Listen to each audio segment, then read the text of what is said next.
Hello everyone, welcome to movie review.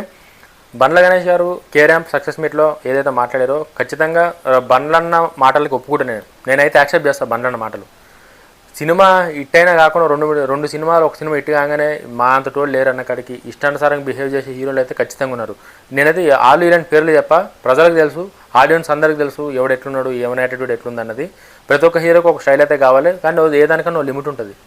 ఆ limit అనేది దాటితే ఖచ్చితంగా మాట్లాడతారు. దాని తప్పేముందన్న, ఏం తప్పు మాట అన్నాడా, లేకపోతే ఎదవన్నాడా, గలీజ్గా అన్నాడా, ఏం అన్నాడు కదా. అట్లా ఎవరన్నా సరే కూడా పద్ధతులు ఉండాలి, ఒక లెక్కలు ఉండాలి. చిరంజీవి అంటే ఒక పెద్ద హీరోనే అట్లున్నాడు అని అంటే మామూలు ఇప్పుడిప్పుడే కెరియర్లో సెటిల్ అవుతున్న హీరోలో ఒక డిసిప్లిన్ ఉండాలని చెప్పింది. తప్పేముందల్లా చాలామంది నెగిటివ్ కామెంట్లు ఇష్టానుసారంగా మాట్లాడుతారు బండ్లన్న కోసం. నేనైతే బండ్లన్న చెప్పింది కరెక్ట్నే. బండ్లన్న చెప్పింది 100% కరెక్ట్. ఎందుకంటే వీళ్ళు సినిమాలు తీసి నిర్మాతలు నాశనం అవుతారు. వీళ్ళకేం కాదు, వీళ్ళు వచ్చి ఏదో గప్పాలు కొట్టి పోతారు. హీరో అనేటోడు ప్రొడ్యూసర్ ఏం కావాలి? ప్రొడ్యూసర్ పాయింట్ ఆఫ్ వ్యూ ఆలోచిస్తే బండ్లన్న చెప్పింది కరెక్టే. ఒక సినిమాటి కాగానే అయిపోయిందా? ఇంకా మిగతా సినిమాల పరిస్థితి ఏంది?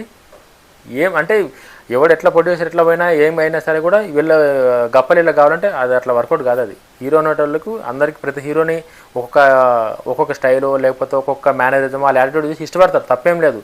బట్ ఏదైనా లిమిట్ ఉండాలనేది బండ్లన్న చెప్పిండు. నేను కూడా అదే అనుకుంటున్నాను. మీకు వీడియో ఎట్లా అనిపించిందో లైక్ చేయండి, షేర్ చేయండి. జై హింద్.